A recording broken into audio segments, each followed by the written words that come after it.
Hello. Welcome to the first installment of a series that will document the building of my father's enterprise. By my father's enterprise, I mean one of the original AMT long box edition of the 1/650th scale enterprise model that when built is about 18 inches long. This model was sitting unfinished in my father's basement for as long as I remember. I remember seeing it even as a little kid, looking at it on a shelf unbuilt, and it really hasn't moved in almost 50 years. The reason I'm building this model is because my father last month passed away from COVID, and I'm building it as a way to try to connect with my dad, whom over the last year I started building him models. You see, my father is really a model enthusiast, but more of a collector of kits than a builder of one. I don't think I've ever seen him build a model.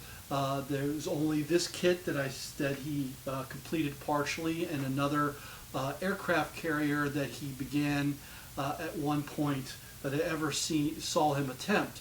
But nevertheless, he collected over 100 models in his basement, some of them duplicates, and many of them never even opened. And so about a year or so ago, I went down into his basement and asked if I could build one of those kits. And he had a couple duplicates of the movie style Enterprise that's in 1/537 scale.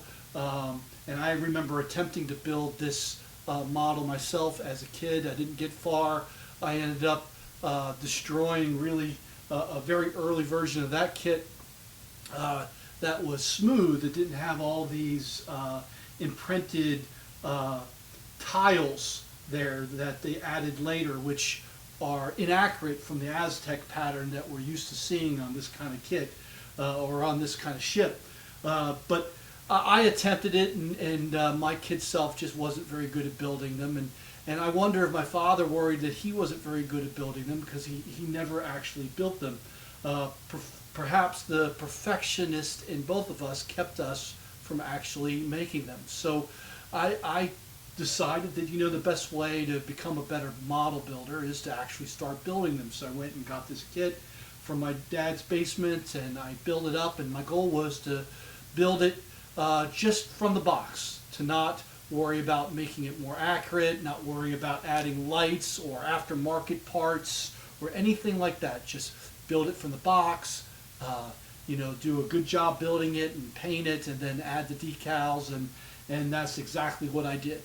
I had fun building it. I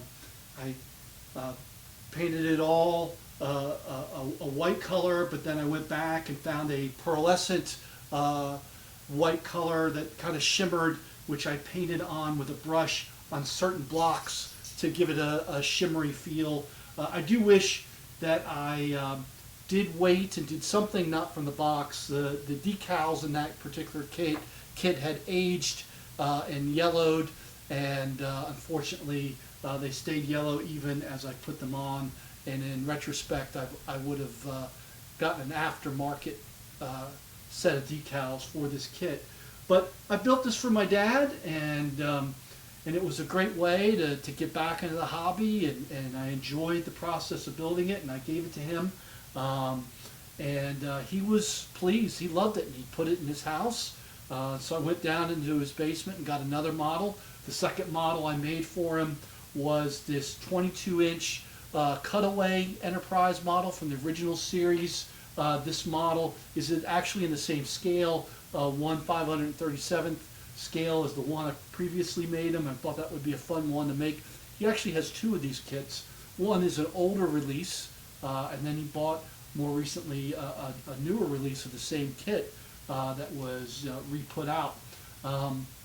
In this kit, I did use the decals from the newer kit on the older kit, and not all the decals, but only the decals that show some of the interior detail.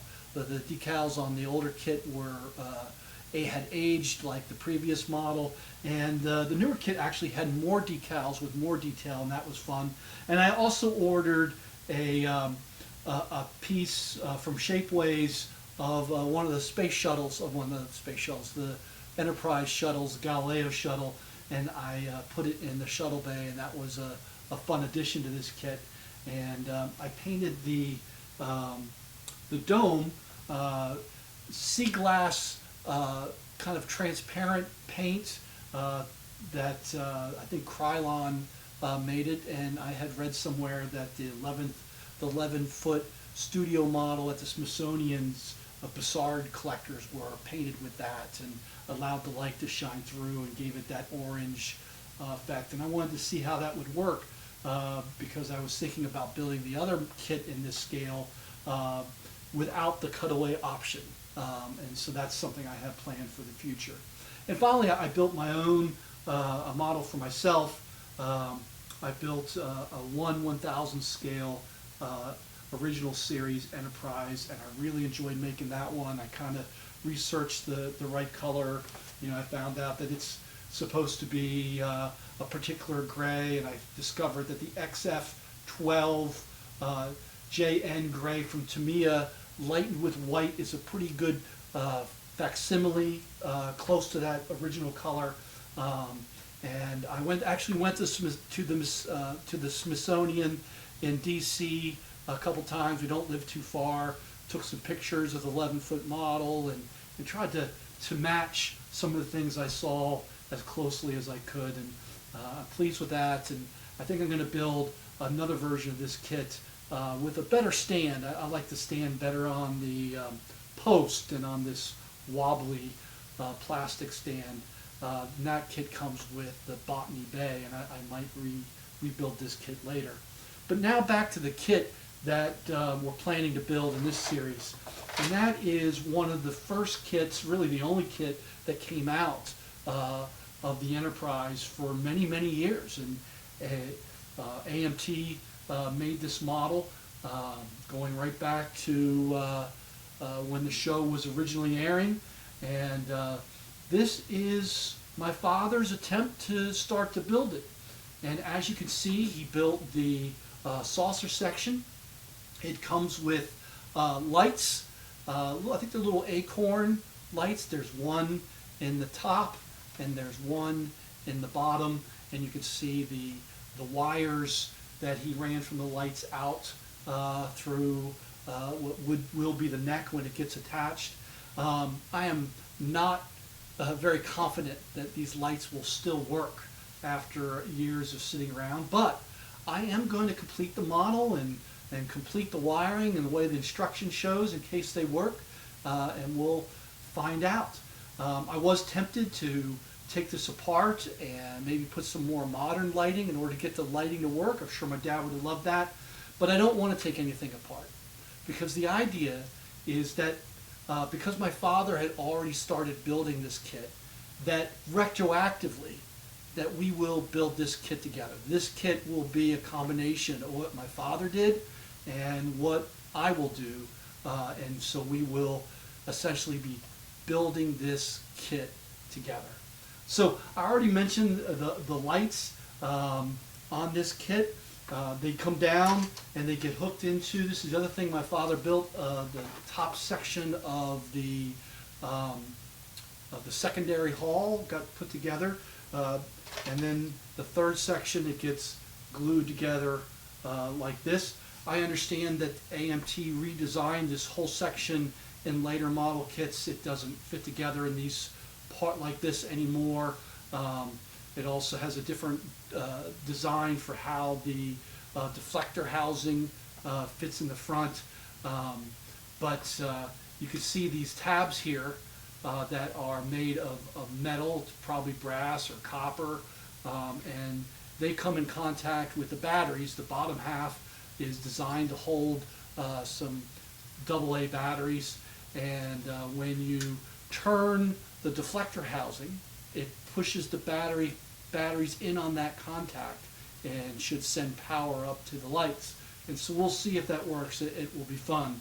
But there's some things about this kit that are obviously inaccurate. One of them is the fact that it has these grid lines on it. I'm going to leave these grid lines on the kit. Many times people sand them off to make them more accurate. People have even removed the bridge section and the B and C deck and gotten more accurate versions of that, but I'm going to leave all that. And I'm going to leave these grid lines as a way to honor the original release of the model, because you can't buy this particular version anymore, and I think it would be fun to build it up in a way that that highlights the features of the original release. It does also have these raised windows on here. It's just kind of little outlines that are raised where you can paint in the windows. I might leave those, but I might actually sand those particular things off. That's a feature that was on many of the kits for many years. I don't think it's that unique, but I think it might be better to either use stencils to paint new ones on, or maybe even get some decals to make them look nice and clean. So that is that. There's some other interesting things. The deflector housing on this particular model is unique from the other AMT kits. It has protruding rings from the housing itself, which is actually more accurate than the later release kits. In later release kits, when they redesigned this whole piece, it no longer needed to be a way to activate a battery. They redesigned it, and it's all kind of flush with the front, and so that's unique about this kit, and I look forward to finishing it up. It has some flash. I'll have to clean it up, but I'm looking forward to that. Along with that, it also has a unique antenna in the front, antenna dish here. This one they changed for, I'm not sure why. People say that this one's a little bit more accurate, has more detail, has rings inside of it than the later release as well. So that's a nice piece, unique to this version of the kit.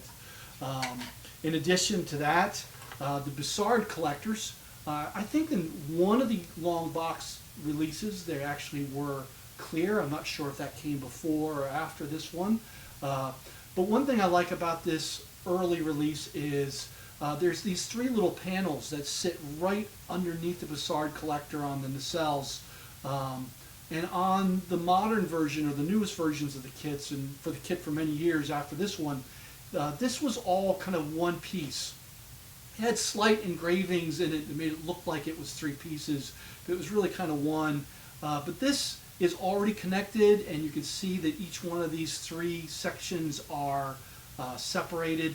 And so this is a really nice looking piece that's really more accurate. I did understand from reading that this particular piece was hard to fit on the end. You had to maybe do some cutting to get it to have a good clean fit. I'm sure I'll discover that, but the piece looks really nice, and I'm looking forward to that as well. And finally, the end caps on this original kit does not have the little white balls at the end of them that we're used to seeing from the regular series. Instead, it's completely flush. Now, if we understand that one of the earliest studio models, that's how it was for a while too. And on one of the studio models later on, they added a detail with a rectangle piece, and then later they put some vents, some holes in there that made it look like it could vent out, like in the second pilot. And then finally, for the regular series, they added that detail with the ball. But this piece is flush. One thing that's interesting, if you look at the original series show on the episode Doomsday, they actually use this kit to build one of the Enterprise's sister ships, the Constellation. And on the Constellation, when it is going into the big mouth of the Doomsday machine, trying to sacrifice itself, you'll see it from the rear view, and you'll see that it's smooth because they use this kit to represent that kit, to represent that ship. So I like this. It's unique to the part. I considered getting some aftermarket parts, but again, I want to build this kit pretty much the way it is. And so I am thinking about what I'm going to do is get a piece of flat styrene cut it into a rectangle, and it has another small little detail on it I could add onto it as well. Seeing if I can heat up that styrene in order to make it match the curvature of this end cap and gluing it on there and kind of simulate the look of the end caps on the first pilot Enterprise. And I think that would be a fun little detail to put on this ship without using a different part and still kind of honoring the fact that it's smooth and doesn't have a lot going on back here. And finally, I had a question, and certainly if anyone is listening to this that can help answer these questions, I have questions about any advice you have about the lighting, if you know anything about how this was originally put together, and there's anything I need to know and can do to give that the best chance of working.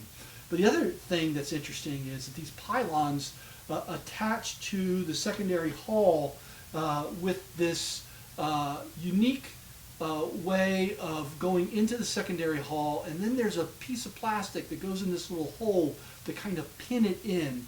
The instructions here, if you look at the instructions, actually show these pieces. The instructions make it look like it goes into that hole first and then into the secondary hull. That really wouldn't work. I'm assuming it actually works the other way around. But if anyone has any advice about how that works, I would love to hear it. I'm a little concerned about putting it that way and being able to align them.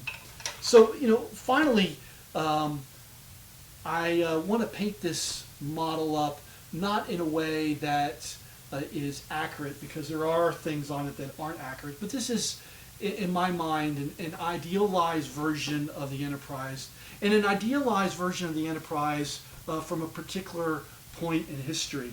Now we can look on the internet and find all sorts of resources as people have looked up details about how the original studio model was, and particularly the 11-foot model.